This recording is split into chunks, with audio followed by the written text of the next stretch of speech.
In some way, shape, or form at the core, there's a piece of us that feels we're not good enough. And if we can realize that that's not the truth and that we are good enough and really love ourselves and the pieces within us, like the anger, like these pieces that we're taught to discount, then here's the big piece that happens and what ripples out into our reflections in society is that when you no longer judge yourself, you no longer judge another human being. That is not your first reaction. People then feel safe in your presence, which really, let's be honest, what does everybody want? They want to be seen, heard, and understood. Period. What's up, everybody? I'm your host, Patrick Cook. Welcome to Being.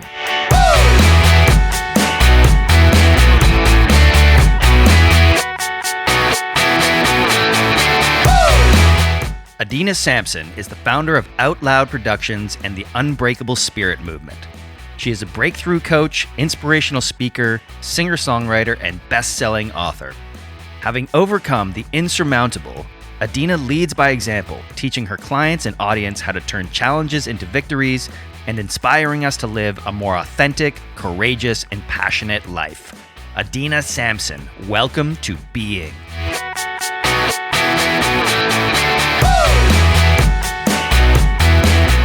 If you're enjoying the content, please do subscribe to the show and get a new episode delivered directly to your device every Friday. And, as always, I love hearing from you. So please do rate and review the episode on Apple Podcasts, Stitcher, or whichever platform you prefer. Also, I'm proud to announce that the show is now available on YouTube. And you can follow us on our new Instagram page, @BeingWithPatrickCook. For show notes and more information, head on over to being-podcast.com. Now, on with the show.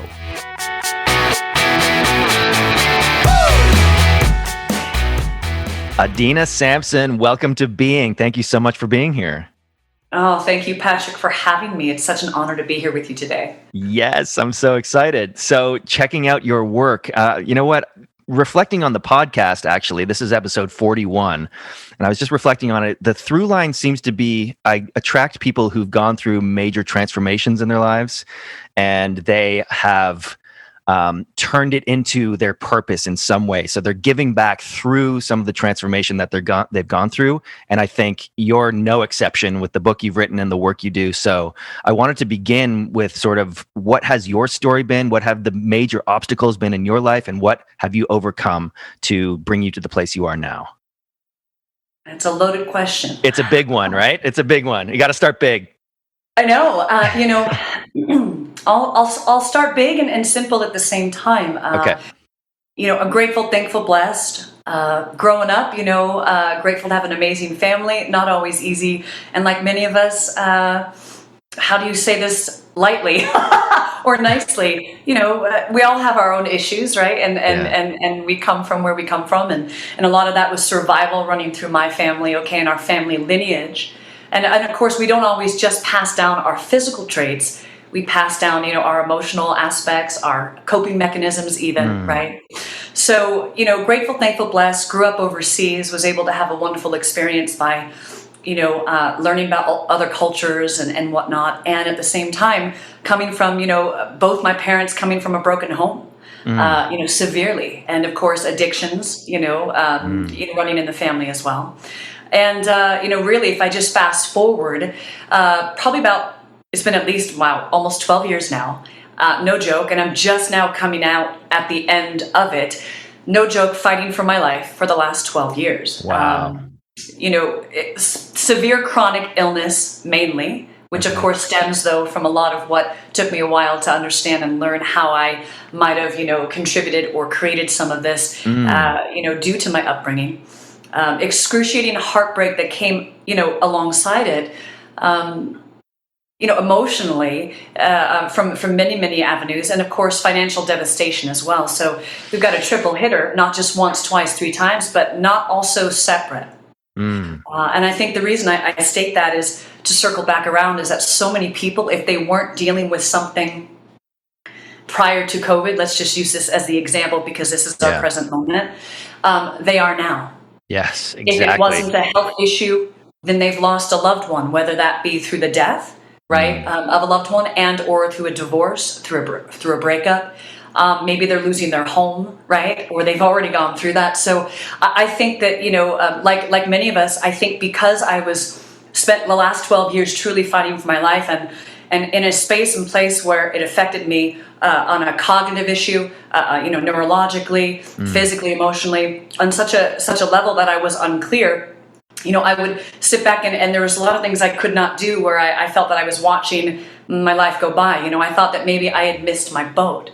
And coming back to what you said, I think right now is not only did I did not miss my boat like many of us. This is why I came to realize that where it is I've been, I had to go through in all of the angst and all of the humanness. Let's just say that, because I'm real. When I say that I'm raw and I'm real, I am, and there's a reason for it. Not everybody likes it. That's okay. I'm not here to please everybody. Although that took me a long time to realize that, right, Patrick? Me too. So a part of my story was really to learn how to love me, to stop seeking outside myself for validation. Things that, again, I maybe longed for in some of what I didn't maybe felt that I got or when I was younger. Again, when we're younger, we're so, as children, we absorb things much easily. I've always been a sensitive individual. So whether or not this was the absolute truth, my truth, what I was experiencing was that of, the outcast. Yeah. And how do I deal with that? And then, coping mechanisms that came with that. So yeah, I think right now, my biggest, amazement is that this has been a horrific year for so many people. And yet it's all relative. I can say that it's been one of the best years I have had in the last 12 years. And that's only because I had to shift my perspective, heal so much within me, and go, okay, it's not that this isn't as bad as anyone else. It's not that I have any extra resources or that I'm not affected. It's that I've already been there. I've been there. I've done that. I'm still there. And so, Patrick, I think so many people expect that. They think that you're either born with confidence, right? They think that this is just something you either have or you don't.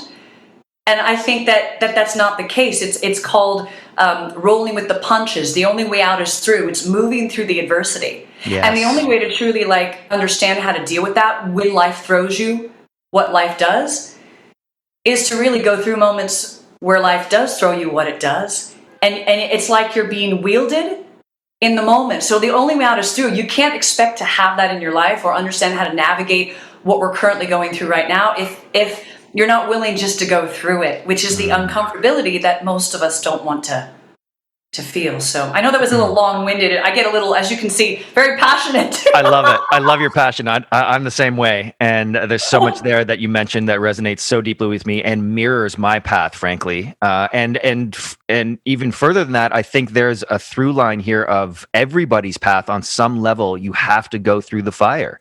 You have to have the dark night of the soul. And I think, like you mentioned, COVID has catalyzed that in many ways, where people who were sort of going through the motions on autopilot, living unconsciously, have sort of been forced to look at their own situations, what they might have been ignoring, some pain, some trauma from early childhood, and all that is coming to the surface, whether they like it or not, which has been challenging for a lot of people.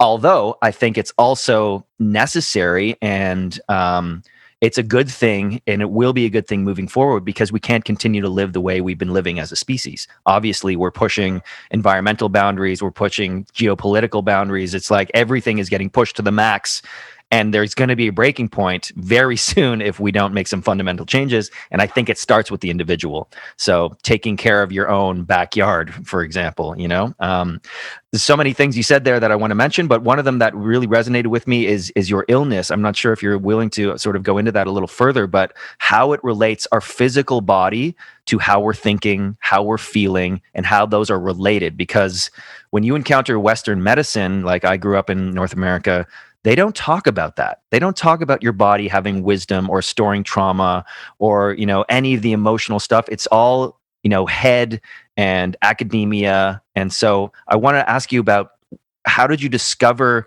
what the relationship was between maybe your trauma, your emotional wounds, and your physical illness? So, yeah. Okay. So my illness. So I was misdiagnosed for many, many years. Actually, I went about 5 years being misdiagnosed. So yeah, if it's 12 years ago, this I guess started back in 2010, because we're 21 right now. Yeah. And, growing up, I will state though, that even as I grew up, I was sick quite a bit, as a kid, just something that it, kind of tended to have more, catch everything that was going around and whatnot.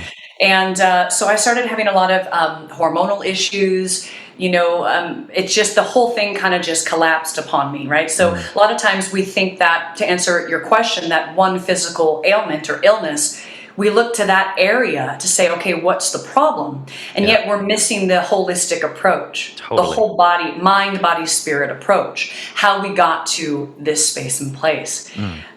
So twofold, Western medicine has its place. Grateful, thankful, blessed for the technologies that we have, and some of the doctors that are thinking outside of the box, doing what they do. Hence, really the only reason why I'm here today, because Western medicine at the time didn't cut it for me. I went in and out of medical, offices, doctors' offices, with doctors didn't know how to treat me.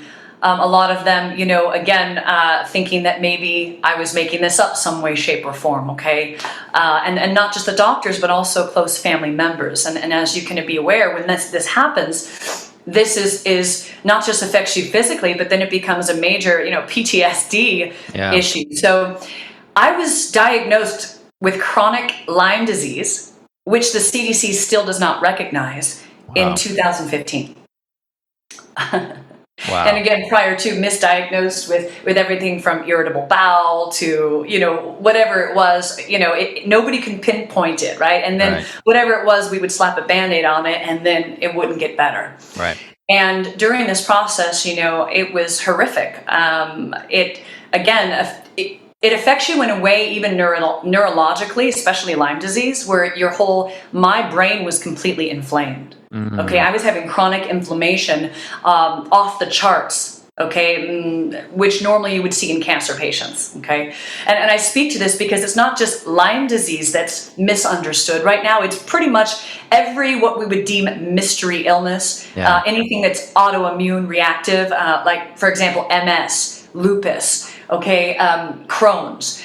To circle even back to today with COVID, it's a shame that what we're going through is what we're going through, because it's really no small deal. However, I do see a silver lining, because now we are finally medical. It's taken a pandemic for people to say, oh, wow, maybe the immune system is working differently than we originally noted. Yes. Those of us that have suffered for many years have been dealing with the cytokine storm, which in essence is just an immune reactivity, right? Severe, that is full body inflammation, which again sets off a cascade of all these reactions that you're now seeing with COVID long haulers. Yep.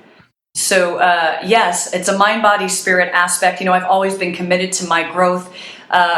Probably when I was about 17 or so, it was just, I've always been seeking knowledge and wisdom and courses and classes, because that's just, there's always been an innate something inside of me that knew that there was something more. And I love to read. And so from a personal development standpoint, it was never a new thing. It was just, as you know, always a daily ongoing process. No matter how much you think you've worked on your familial issues, for example, 20 years later, you're laughing at yourself going, you've got to be kidding me. You've tried everything. And here you are realizing that this is a big part of what kept you sick.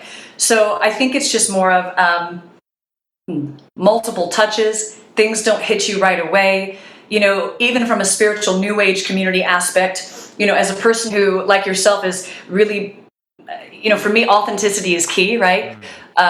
Not always pretty, far from perfect. Most people can't handle the truth. Let's just be honest. Yep. That doesn't always make it easy for some of us who are sensitive individuals, and how to navigate through life, initially. But what it does do is give you the ability to say, okay, what I saw even in the, I say spiritual community, was even something that I felt lacked authenticity. Yeah. It was, hey, do you want to move through this? Hey, let's love everybody. Yes, that sounds wonderful. But I felt that there was a lack of humanness. Once, I got past that self-righteous place that everybody seems to get to when you're, on a path trying to, do that inner work, I realized that there was pieces of me that I was, my shadow self, that I wasn't fully owning. Yeah. and embodying, Totally. like so many of us are taught to do, which is to disown it. It doesn't exist. And I think that's part of the problem. So, again, another long-winded answer for Yeah, you. well, there's so much here. There's so much richness to your story and my story, and everybody that's listening. We are going through similar things. We have to confront those darker parts of ourselves that, like you said, we're taught to ignore, or that are inconvenient, or will bring shame upon the family, or whatever the excuse is, and then we push them into the unconscious, and they end up manifesting in ways that are not positive, like illness, or addiction, or disease, or depression, or anxiety. All these ways that they manifest that Western medicine doesn't recognize. Like you said, Western medicine is fantastic for treating acute situations, emergencies, traumas, amazing, like world class, but they're terrible at long chronic illness because we don't study the whole body over time. Right. And so this holistic approach that you're talking about is so important. And it begins with taking responsibility and looking at your darkness and uncovering your shadow, because those are the things will manifest in ways that are negative affecting you. So I love And this. Go ahead. to cookie off of that, let's just talk about that, because really it's kind of classified a lot of times as mental illness, right? Right. And again, I don't have a problem saying that either. It's just that labels, I don't think, do us. I've never really been one for labels. Yeah. And also, this is something almost everybody I know deals with, whether they admit to it or not. For sure. So you're right. The fact that we're not looking at that, or not in as much depth as we should as to what does cause our depression, our anxiety, right? Yeah. Our codependency, the things that we seek to for solace or to numb out, like you said, with the addictions. Yeah. Again, this is a big part of what I love about what you do for your work. I love that, 12-step conscious, recovery is key. And it's interesting. I think that we a lot of us come from that background, and it just manifests in different ways for us. Right. But there are so many different ways we can address this as individuals, when we're realizing that as adults we have underlying programming that once may have served us in childhood to protect us in that moment in time, or at least that's what we thought. And it's running automatically, that if we're not aware of this, we don't catch, and we wonder why we're creating the same relationships. And I mean, this is across the board, right? Not just in romantic, especially in our business, because we are reflecting that which is all that we know was from the dysfunction growing up, was from the relationship we saw with mom and dad and how they interacted. And of course, they were replaying the same thing that their parents were. So it's not necessarily their fault or our fault. However, it is so very much our responsibility to recognize that and say, okay, now what are we going to do about it? Yes, that's exactly it. And this is so resonant with a lot of the guests I talk to. Frankly, the same message comes through: is that we're born these kind of blank slates, these neuroplastic, innocent, light-being children, and that by design, evolutionarily, that was an advantage because we moved to so many different environments, right? So we had to learn from our environment, the people that are taking care of us, our parents, our guardians, on how to survive in every environment, right? So over time, whatever we learned from them became our programming, and that whether good or bad, over when we grow up, we never scrutinize it on, okay, well, are those beliefs that I'm holding sacred, are they useful still? Or, these patterns, these thought patterns, are they serving me anymore? And few of us ever ask those questions, and so we reach adulthood and we wonder why our lives are not working out the way we want, but we've never looked under the hood to really see what's going on there, right? And this is, again, as a through line that comes through on a lot of people I talk to, a lot of clients and a lot of podcast guests. So I'm so glad you're resonating back the same message, because it's so powerful. And one of the goals of this podcast is make it really practical for people. Like, what can people do if they're just sort of waking up to this and like, okay, well, I don't know what my shadow is. I don't know what my unconscious trauma is. What do I do? What would you say to somebody who's in that position? Sure. Well, just to also go over what you just said, I don't think you're right. It's not that we're trying to reinvent the wheel. I think we're realizing there's a common thread here. Yeah, totally. And it's time to talk about it, and that people are waking up to it, even if, for me, I think it's important to say that it's important to be a bridge. Again, how do we relate to those that are realizing that they are, let's just say that they're unhappy in their lives. This is simple, right? Yeah. Not understanding why. And a big reason of that is saying, hey, this is what I want in my life. But there's always this seeking or trying to attain something outside of ourselves. Mm-hmm. And again, I think the first recognition to answer that question is to realize nothing is outside of yourself, of ourself, period. Totally. And yet again, it's easier said than done. So I think for me, a big part of the work that I'm doing, and I think even you're doing, is that we know that there's no quick fix. There's no magic pill. Okay? No, there isn't. And to have anybody expect otherwise, I think is again, it's a non-truth. So let's talk about what is the truth. This is what we believed growing up. But again, it's because there's been this kind of, how do you say it, collective truth, which is a lie, that we're not good enough. Yes. Totally. That is really the root of the problem. Let's be honest, that we are not good enough, whether or not we're conscious of that, whether or not that even seems, for some of our personalities too, there can be a very subtle, this is what I found for me. Me too. Was that there was subtle codependency. You wouldn't have even, if you looked at my personality and the way it is, it's real. This is not false or fake. However, for me to find that codependency took me, how many 40-something years to discover? Yeah. Because again, it was so subtle, because we are told again, and we're not only told growing up and having that passed down generationally, but what you see in the media, what you see right now in billboards, what we're trying to say is, you're not good enough. This is what you need. This is what we sell to everybody. Totally. And I think the way, some of us are showing up now is saying, look, I'm not trying to say that I'm better than you. I'm not. I'm not trying to say that I'm some guru. I'm not. Am I an expert? Sure, you can consider me and yourself an expert, but only because we've lived it. We've been there. And we're still there, Hallelujah. I'm not trying to pretend that all of a sudden, my life is it better? Absolutely, because of the changes I've made. Yeah. However, this is, to answer your question, a daily practice. So it's a choice. It's saying, hey, this is not one day at a time for me in my journey. It was moment to moment. 100%. It was understanding that, how am I present with where I'm at? How do I surrender and accept what is, which is really not easy when you're in a state of illness or whatever your circumstance. I think we need to realize that we're not our circumstances. Yes. And we have to break it down and almost clear away what is not who it is that we've been taught and told, to realize, again, what you said, the true beauty of who it is we are, the innocence of how we were born into this world. Mm-hmm. And again, when we're in the world that we live in and what it is we experience, again, that is not easy, but absolutely possible.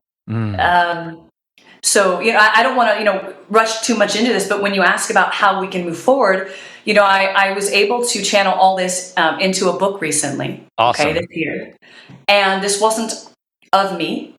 This, like everything else, and especially as a musician, you understand it comes through us, right? Totally. And it's something that it's on purpose so much that there's nothing that can be questioned. This is a must. It took so much courage and vulnerability to share my story, not for me, but so it wouldn't be for naught, so that others can understand, number one, you are not alone, right? They are not alone.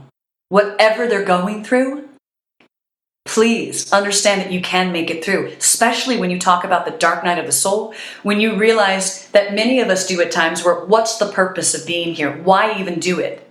We don't talk about that enough as well. It doesn't you don't have to be some person, whatever it is we project, that some person is willing to give up. That's not always the way it works for some of us. We're in a point where it almost makes more sense that you're not just surviving, you're not even existing. Yeah.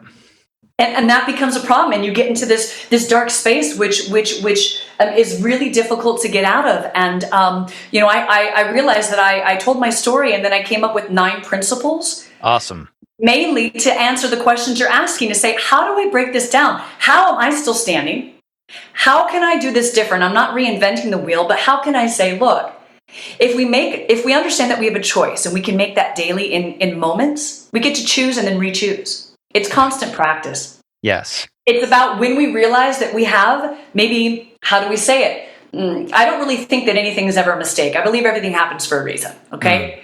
But let's just say we realize that we've screwed up, or something's taken place, or we're not proud of the way we behaved or whatever, because it happens, and it's going to continue to happen. Yeah. It's a matter of saying, okay, I recognize it, and in this moment I can do 2 things. I can pretend that it's not happening and completely be in denial that I'm a part of the problem. Or I can say, okay, I'm a part of the problem. What am I going to do about it? But most of us end up beating ourselves up in the moment. And we completely, I know we hear about self-love so often, and yet that is such, again, it's the key to getting back to who it is you are as an authentic being, to being okay with who you are, irrelevant of what anybody says, does, thinks, and to live your life in alignment with that. Again, not easy, but I've realized that from my journey, I've been able to put together some things that I feel are daily habits and practices that we can, attest to. But again, this is in chunks of where the principles are and why I think they're important. Yes, that concept of life is happening for us, not to us, is so fundamental, because it takes us to responsibility. And if you can look at life, okay, this is happening to me, not drop into victim mode. It's like, why me, poor me, look at all the pain I'm going through. Okay, why is this happening? What can I learn from it? Why is this situation here? Why is this person here? Why am I reacting this way? They're all indicators to help us grow and to help us evolve our consciousness, which I believe is the only purpose, is for us to grow and learn and continue to experience more of life. That's it. Nothing more than that. I agree 100%. That's it. Yeah, that's it. And what's the lesson? Number one, what are you learning? What are you learning? What are you learning? There you go. All right. And if you can have the humility and the courage to continue to ask that question, then you dive into, okay, how am I how am I responsible for this situation?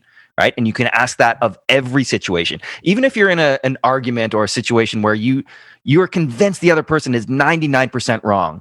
It's still, what is the 1% that I'm contributing? Right. And if you can own that 1% and really show up humbly, then you will always be present. You will always be engaged with life, and you will always be evolving.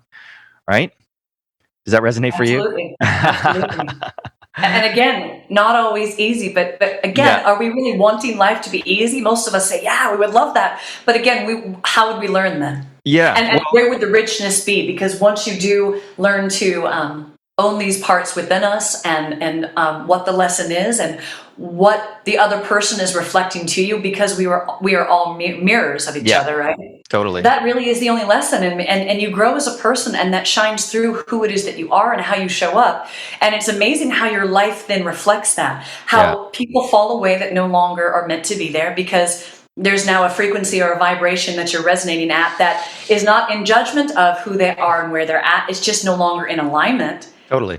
That's okay. And I think that's also hard. I think a lot of times people may not want to start on this journey or have a hard time with where they're at because of the fear of losing the ones that they love. And that's a valid fear, sure. 100%. And yet it's still fear. And so the only way out of that fear is to move through it. We are in extraordinary times and facing unprecedented challenges. Never in history have we been so connected yet so divided at the same time. Now more than ever, there's a fundamental need and desire for us to come together in community and collaboration, to experience real and authentic connection with our fellow human beings, to be part of a tribe of people who are doing the challenging work of making sense of the world and their place in it, to have a safe place to be vulnerable and get the support we so desperately seek as we navigate the complexity of modern life. This is why I've created the Chrysalis, an exclusive online community for people who are doing the deep work of personal development, of awakening, of healing, of peeling back the layers of conditioning and unconscious programming and unleashing their full creative expression through the discovery of their life's purpose. This is for the people who have the courage to say yes to life and to becoming the best version of themselves for their own benefit and for the benefit of all. This private membership group will be hosted away from the prying eyes and ears of the big tech platforms and will feature live group coaching calls, exclusive content and trainings, plus guest speakers, workshops, and more. At its essence, the Chrysalis is about coming together in a thriving community with the shared intention of co-creating the future that we all want to live in. If this resonates with you, go to enterthechrysalis.com for more information and to reserve your spot. Chrysalis is spelled Chrysalis. So that's enterthechrysalis.com. Now, Back to the show.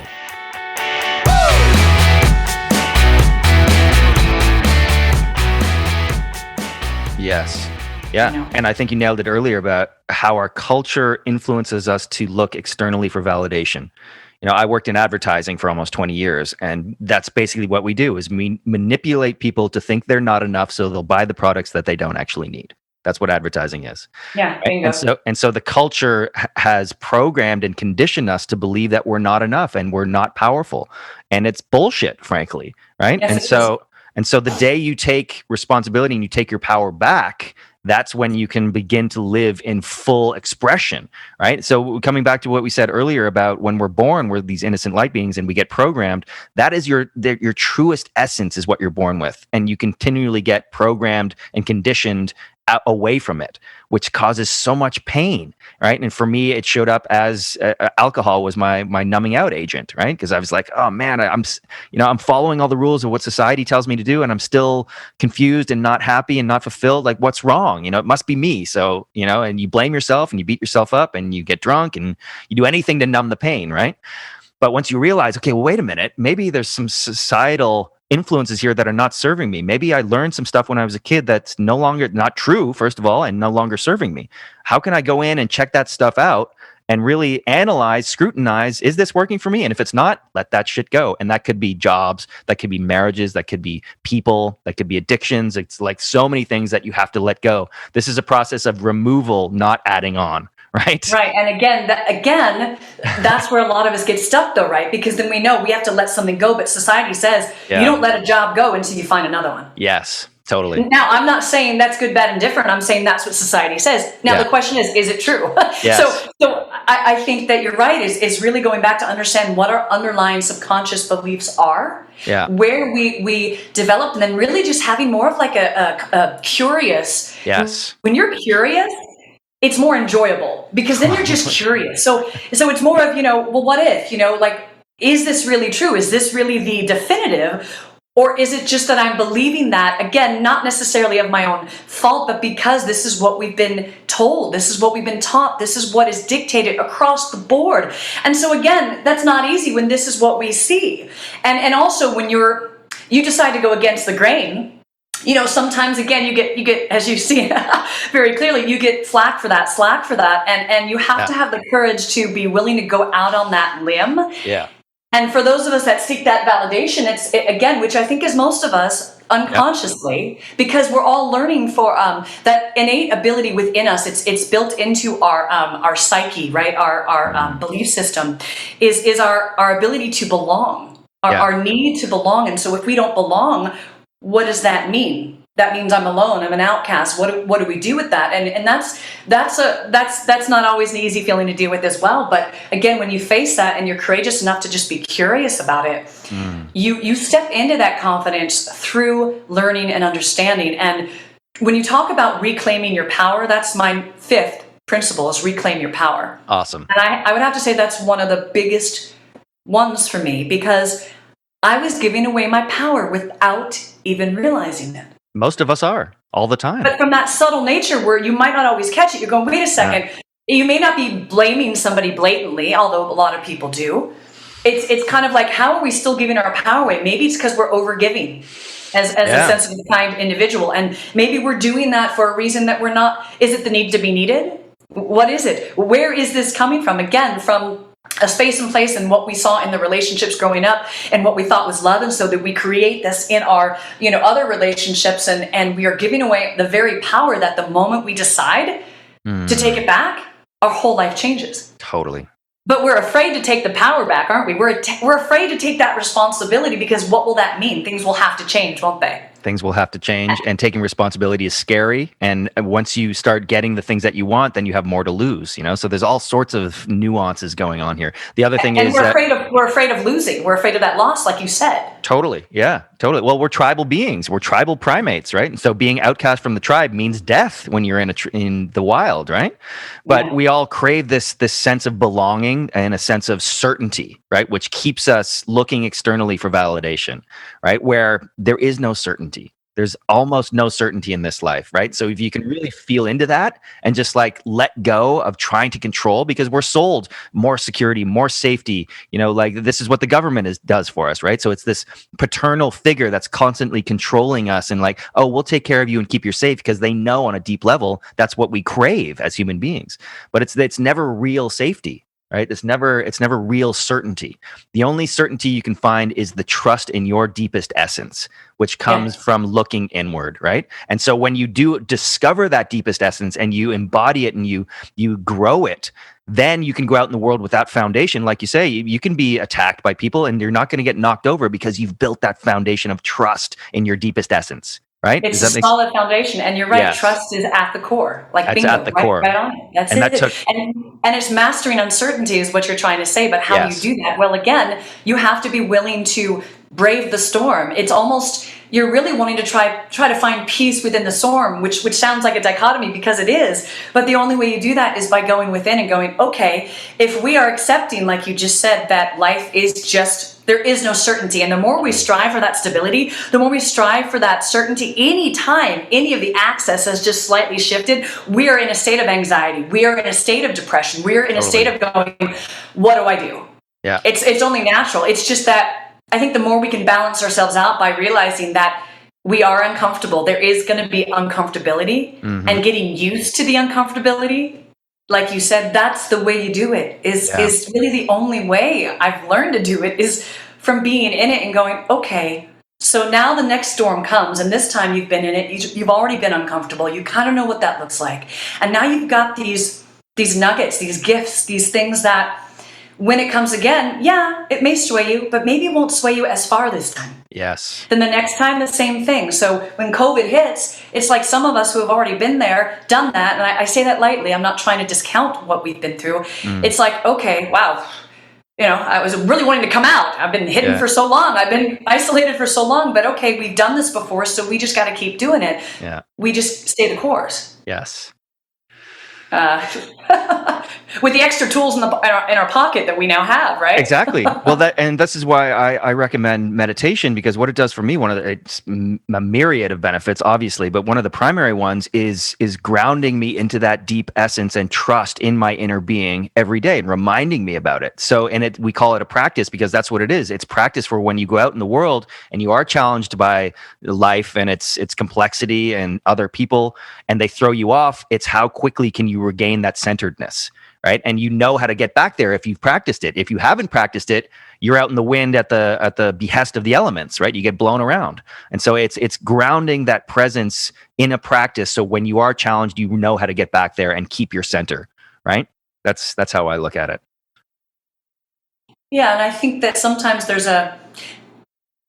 again, number one, shift your perspective. Another big reason why I thought it was important to have this principle is that sometimes we can think that meditation means something that it doesn't. Meditation doesn't always need to look like I'm in a quiet, dark room saying Om, which is okay if that's what that is for you. But for so many people, it can be walking in nature and having this just an ability to get out into nature in the negative ions where we're grounded and away from all the instant gratification, busyness of what we think is important, what we are taught and told success is, to just be. Your whole podcast is called being, that's right? It. Not doing. Exactly.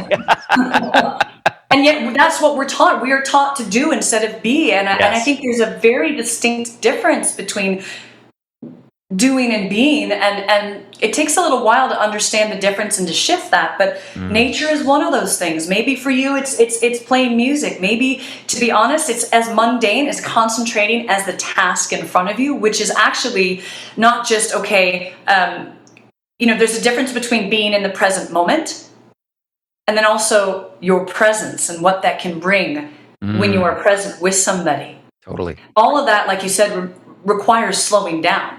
Yes. Requires clearing out, not adding. Yes. Because here's the thing, when we're talking about everybody wanting something different in their lives, or they want something that they can feel better about, whatever that is, that only comes from, like you said, removing the things that no longer serve us so that we make room for what does. And for me, washing the dishes, no joke, these little tasks, it's like taking it one step at a time, one task at a time. Overwhelm is something that a lot of us feel, that I know that I've dealt with quite a bit. Yep. And that comes because I'm a visionary and I can see the bigger picture. Sometimes life will show you, hey, this is where you're meant to be over here. And you go, wow, that's great. And then you realize there's quite a bit to it. It's almost impossible to actually get started and to keep going and to continue what you're supposed to do to reach those goals if you see the big picture, because the first thing you do is freak out, get overwhelmed, and then you stop dead in your tracks. Mm-hmm. Again, you're not certain. Okay, I'm going to procrastinate, or whatever it is that your coping mechanism is. We each have different ways of dealing with it. So for me, it's going, okay, I'm overwhelmed right now. Let me take a step back. I got to go for a walk. For me, it's moving my body physically too. It's for me, you can see I'm animated. If it gets stuck, Yeah. I can't bestow it. I will feel it, and that's actually when we talk about what happens when we get overwhelmed. Well, then we feel emotions, which I believe we're taught that are bad, which is incorrect. Let's take anger. Okay, anger has been a big one for me most of my life. Okay, and I'm honest about it because I've owned this space within me. I don't believe I'm an angry person. No. But it was a big part of what was protecting me, or at least what I thought was protecting me. When I'm backed in a corner and I feel that I've given too much, or someone may be taking advantage of that, I'm going to get angry. Mm-hmm. And I think that it's important to realize that when we accept these human pieces within us, angry is not necessarily a bad thing, as long as you can maybe fuel it in the correct way, right? Where you're not harming others. And that's not always easy. But I've realized that it's actually quite funny too, when you realize that you're the one, again, when you're reclaiming your power and realize that I was giving it away because I'm the one getting angry. I'm the one that's responsible for that. What am I going to do then when it happens again? I'm not going to berate myself. Oh, you got angry. Now you're angry and you're berating yourself. Yes. It's like, okay, I'm angry. And how am I going to own that to where I'm not judging it? I've owned it to where, okay, look, I'd like to maybe react a different way, but I get to then choose in that moment to reclaim my power. I get to pause. I get to observe. I get to witness. I get to expand my awareness. And then I get to release what no longer serves me. And maybe then come back at it where I can see things from a different perspective. I think so many of us, like I said, we judge emotions as if they are wrong, right, or indifferent. And I bring up anger because I think that's a big one for many people, where we are taught and told that that's not right. And again, my belief is that I think that is incorrect, and that it's exactly what we're here to feel. And if we can channel that through, understand why we're feeling it, what the lesson is, like you said, we're here to learn, then we can not have it bottled up inside of us that would get us sick, right? That would come out in different areas or ways. If we understand what's the root of our anger, why are you so angry? Why am I so angry? Where is it stemming from? Because my needs weren't met. Why? What needs do I need to be met? Am I speaking that into fruition? Am I asking for the help I need? Probably not. I know I couldn't for so long. Mm-hmm. There's so many reasons, and I think each individual is unique because of where they've been and where they've come from. And yet we are all the same in the fact that we were born into innocence. We have this non-truth kind of, blanketed across society and across, our familial backgrounds, no matter what your race, nationality, where you're from. And in some way, shape, or form at the core, there's a piece of us that feels we're not good enough. And if we can realize that that's not the truth, and that we are good enough, and really love ourselves and the pieces within us, like the anger, like these pieces that we're taught to discount, then here's the big piece that happens, and what ripples out into our reflections in society is that when you no longer judge yourself, you no longer judge another human being. That is not your first reaction. People then feel safe in your presence, which really, let's be honest, what does everybody want? They want to be seen, heard, and understood. Period. And when they're not, we get angry, we get depressed, we get all these things. I mean, I think things are much more simple than we make them. And if we break them down into bite-sized pieces, and it's easier to navigate, adversity and, uncertainty, which is where we find ourselves now. And again, it's something that is not, we can't expect that never to be again. And I think our expectations play a big role as well. What are we expecting? And what are we measuring success on? Mm-hmm. These things are key because, again, we have an identity crisis. Is really what it is. Absolutely. Absolutely. That was beautiful. There's so much there I'd love to ask you more about. But a couple of things stood out for me. I think you nailed it on the emotions being, because we judge our emotions. We judge ourselves when we have emotions, and emotions are just, or they're our guidance system. They're there for a reason. They're there to inform us on something that's going on inside of us that needs attention. And sometimes that's anger. And I think it's important to recognize that there's a couple of different forms of anger. At least this is what I understand. One where, something inside of us is being triggered, be it a trauma, an emotional wound, or a survival mechanism where we're like, no, that's not right. And anger comes out, right? Something unresolved inside of us. Or the other type of anger is more coming from a place of love, when we recognize something in the world that we value is being harmed. Say, example, like an animal is being harmed, or a woman is being abused, or whatever it might be. The environment is being overrun. There's an anger that comes from a place of love. Something I love is being harmed, and I feel angry about it, right? So there's a distinction there between those two. But I think you nailed it, that the emotions that we feel are there for a reason. And if we can listen to them and distill the wisdom from them, we'll be much better off, rather than trying to push them away or judge them or shame ourselves, because then they just come back in another way. They're going to manifest in some way because that's speaking to some message inside of us that we need to listen to. And most of us are too distracted in our minds to ever listen to it, because we haven't cultivated that stillness we were talking about earlier. And maybe that's meditation, maybe that's walking in nature, maybe whatever it is for you. Cultivating that stillness inside of yourself is so important, because then you can listen to the wisdom that your emotions are there to impart. Would you agree with that? Speaking of which, especially when you say listen, because it's not just, are we listening? Are we present with another human being in our lives? And again, all of us are guilty of not being that. Yep. But the more we can cultivate that within ourselves, the more we're able to reflect that out. And then again, the more presence is reflected back to us, which is what we've been longing for forever, feeling like it's been eluding us. Yes. But listening to whatever your belief is, whether that is God, the universe, your higher self. Again, for me, it's not a matter of what it is you believe, because we all, again, have the right to believe what we want. It's just tapping into something bigger than yourself. I think that's maybe the basic way of saying this. Mm-hmm. For me, the biggest shift to most recently in my life, and specifically this last year through COVID, the last few years, is that, we're taught sometimes to, especially if we're talking about goals or what we're creating in our lives, to drive forward, to make it happen. Okay, and I'm not negating that. I think life's a dance. I think it's both destiny and choice, right? Which is why I believe everything happens for a reason, and yet we do create our reality. We always have this, I think we have this rhetoric that it's one or the other. Yes, I agree with that. That's a beautiful way to put it. Yeah, and I both. think it's a dance. Yeah, it's both and. It's a dance. I love that. Yes. I totally agree, because I've sort of gotten caught in that polarity, but it's neither. It's not a duality. It's both. Yeah, that's beautiful. Yeah, Thank you and I think, that. again, if we can shift our perspective, even from that simple thing that, hey, it's not that I'm just creating my reality. It's also that everything happens for a reason. Why am I so stuck that I'm on one side or the other? Again, it's irrelevant if it's politics or something else. Where's the middle ground, for heaven's sakes, here? Have we lost our minds? Clearly, yeah. And the thing is, it's a good thing that we lose our minds, because, again, that is part of the problem. Part of what we're talking about is that presence requires stillness. We're afraid to slow down, because if we slow down, we feel like we might miss something. But yet, it's the other way around. Yes. And what that does too is tapping into more of a bridge between our heart and the mind. Mm-hmm.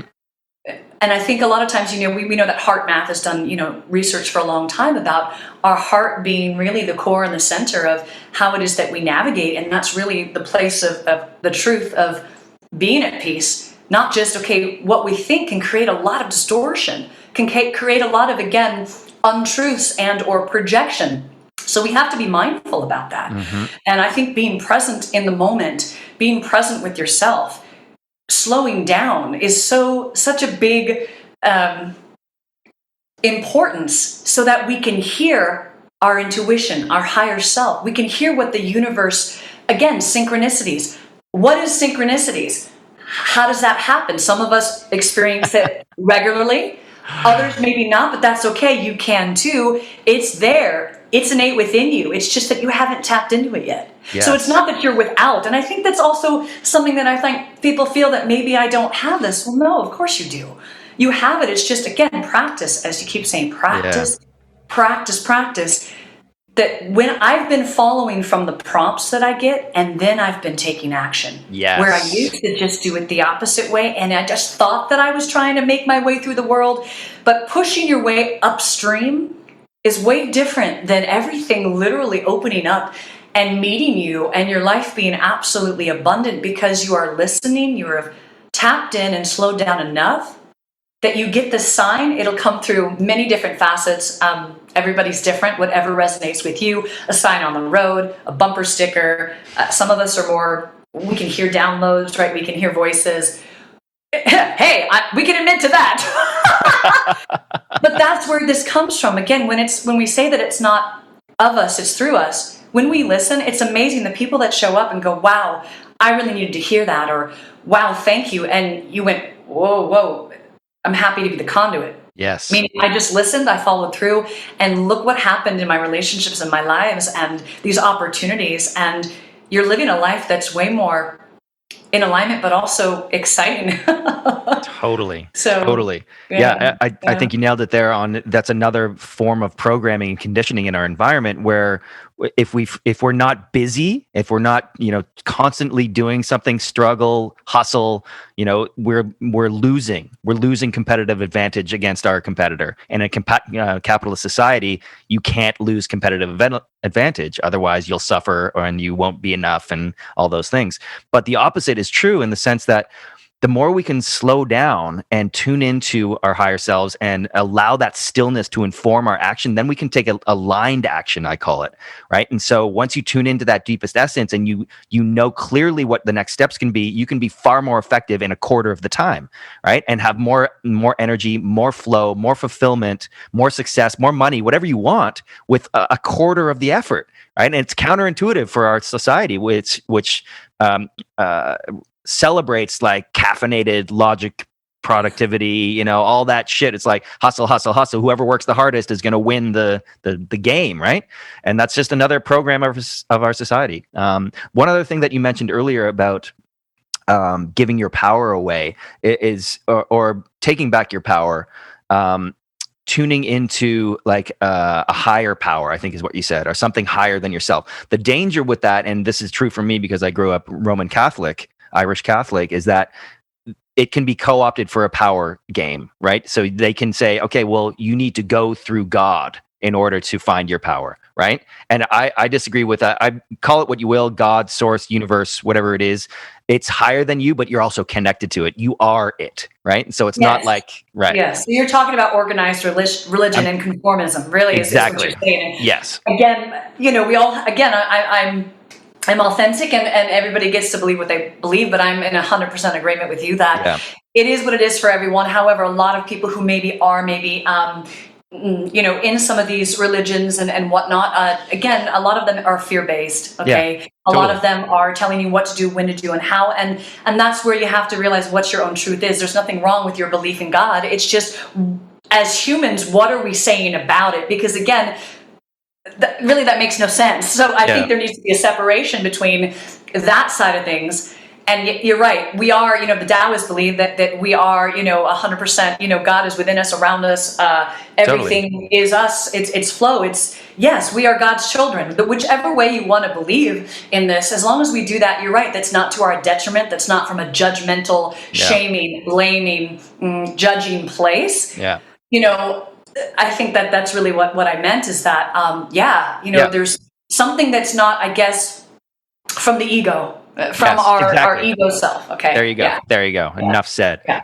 Adena Sampson, you've written this beautiful book that I see behind you. I'm so excited to read it, but I know you're also a musician. And so from what I understand, you've created a soundtrack around the book as well. Can you tell me about that? Yeah. The music literally saved my life when I was going through what I went through. Right. Me too.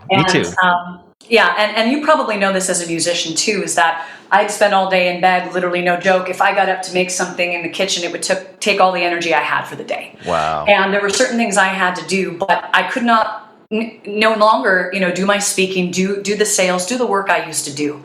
And the music has always been, in a good way, a good coping mechanism growing up, where I had this tool to release the emotions and what it is I felt. And, in the middle of me getting sick, I did not plan on getting into the music in the way that I did. Very blessed to do very well in the Las Vegas music scene, but did not plan on it. Meaning, literally, I realized I could not do what I once did because of my cognitive ability at the time. And I had one tool that I knew could still be of service. And the way that I serve is not, again, about me, but through me. And how can I bring the music to it?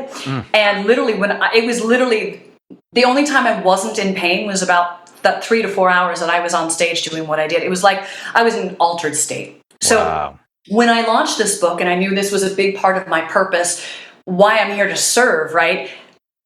Some people know me as the speaker, the coach, the person that's done business, entrepreneur. And some people just know me as she's a musician, she rocks the house, this is what she does. And either way is okay. But like we spoke about before, people like to put you in a box, or they like to say, here's who you are. And the thing is, that's not my job. My job is to say, I'm not perfect, I'm not for everybody, but I know my gifts. And my gift, whether that's speaking, singing, or writing, this is my innate ability, and this is how I'm here to serve. And so I must, irrelevant of whether or not I want to. So with the book, what I ended up doing was making sure I gave people principles to navigate wherever it is that they are in their life, if they're suffering right now in any way, shape, or form, to tell my story so they know that they're not alone, but to also do that as an experiential, artistic, creative way where the book will take you on a journey, and it's the road back to me. 9 principles for navigating life's unexpected twists and turns. So I want people to come on a journey with me. And what I did was I made the soundtrack so I could do both. I've got some lyrics in for the first part of the book, and then the theme song at the end, so people can take their own journey to see where I was in that raw and the realness of the music, and then also, not at the end because it's an ongoing journey, but where they are now as they've read the book. Right. What they've experienced and learned through reading the book, and how they're going to practice that moving forward. And I just made it just available for my readers. So is really as a gift for my readers exclusively, which I thought was something different. I didn't know how that was going to work out, but so far it's been wonderful. And so just blessed to be able to take both of what I know I have to, as you know, music is a universal language, right? It's a healing tool. So some people are going to feel that on a frequency, vibrational level. Some people aren't. That's okay. But I wanted to have both so that people could have an experience, That is so beautiful, and I resonate so deeply with that. I love it. I love that idea. I think it's perfect to represent your book in music and in words. And I just want to come back to something we talked about earlier, is this idea of purpose and coming from that deepest essence. It doesn't, people think about purpose, I have to do one thing or I have to do one job, and it's like, no, your deepest essence expressed into the world creatively can manifest in many ways. And for you, is a perfect example. It's writing, it's coaching, it's music, it's singing, but it's all coming from that same place of deepest essence to be of highest service. And that's, for me, is what purpose is. It can manifest in many ways. So and you do the same thing, and that's what I love. I do the same thing. It's really wonderful because, literally, even not meeting you in person, but yet just even seeing one of your pictures that I saw, I could see your vibration, your frequency, your essence of the true Patrick and who you were just from jumping off the page. Awesome. And I just really dig that. So thank you for being such a beautiful reflection that showing me and everyone else that here's who we are, this is what we do, and yes. Awesome. Awesome. Yeah. So when I started into this sort of, the coaching entrepreneurial world, it's like everybody's telling me I have to niche, I have to be very specific. I'm like, wait a minute, I'm all these things. I don't want to niche, so this is really great to talk to you, because it's really inspiring, because I am, I love manifesting my purpose in many different forms, and it could be music, could be coaching, could be a podcast. And that's just how I can show up in highest service. So it really feels fulfilling for me. So thank you. And yet, here's the way I see this is, yes, that's the Redrick out there. However, I don't see that as a niche. I feel that you have your niche, and as a conscious coach, which is, I think this is. How, can you remind me what's your tagline or something? I have a few of them. This is the whole thing. Right?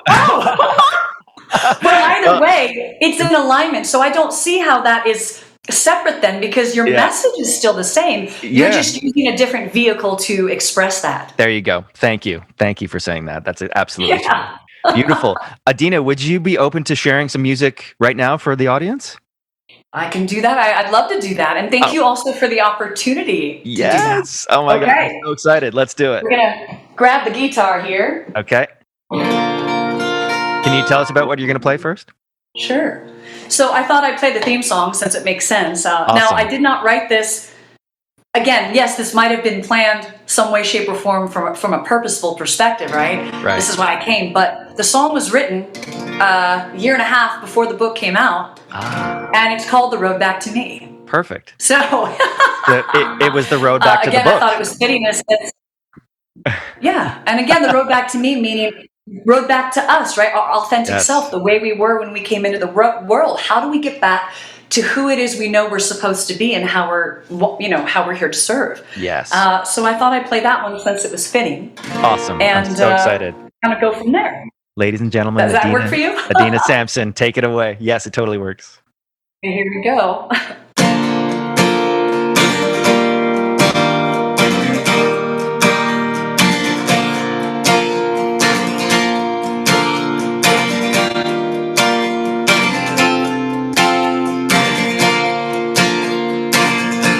Told me I was failure, said you never succeed. Fool for believing, lost my will to achieve. Broken down and tired,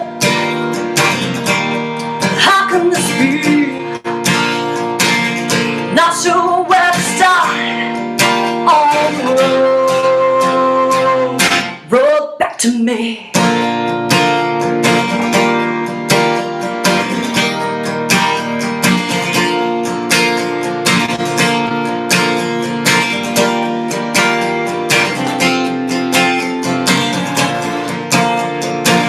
Still searching for the answers.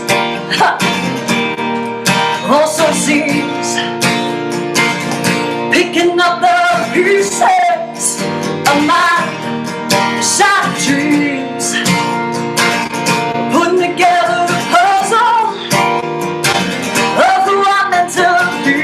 Yeah. One step at a time on the road back to me. Shake it.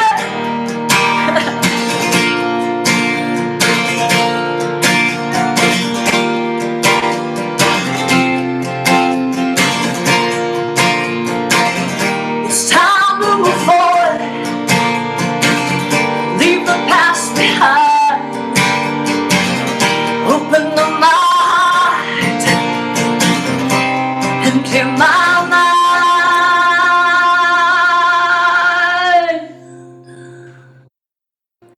Expand my horizons, looking deep inside, paint a new picture I can no longer hide. Breaking the chains that bind me,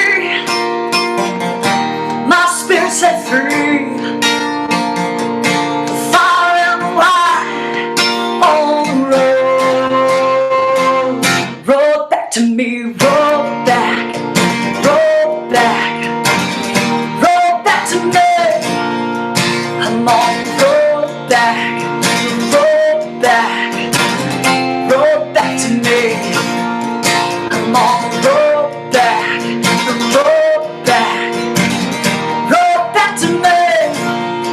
I'm on the road back to me. I'm on the road, I'm on my way back home. Oh yeah, I'm on the road back to me. Wow, that was awesome. Adena Sampson, thank you so much for sharing your talent and your time and your magic. Wow, you're so powerful. You're such a powerful performer, and your voice, oh my God, and the song, well done. Thank you. Thank you. Yes. Oh my God, that was awesome. Patrick, that gave me chills. That totally gave me chills. Wow. Thank you. Raw and real all the way. And my favorite part was you bopping. I was feeling it. I was totally feeling it. So The Road Back to Me is the book. You have the soundtrack for people that purchase the book. Tell us where we can find it. Where can we buy it? AdenaSampson.com. Awesome. Okay, perfect. Easy. I'll put that in the show Yep, notes. just go to the website, adenasampson.com. Everything's there. You got the link to the book, everything from the coaching to the speaking, and just be nice to meet you. So come on by. Awesome. Adena Sampson, thank you so much for your time today. It's been great hanging out with you, and I appreciate your wisdom and your magic and everything you're doing in the world. Oh, you made my day. Thank you, Patrick. Awesome. Okay, we'll talk to you real soon. Take care. Hey everyone, thanks for tuning in. And if you enjoyed the show, please do subscribe, rate, and review. For more information and show notes, head on over to being-podcast.com. And if you're ready to make massive changes in your life and looking for the support and accountability to make it happen, I'm currently accepting applications for my private one-to-one coaching. You can send an email to patrick@patrickcookcoaching.com. We'll see you next time. And remember, life is now. Live your being.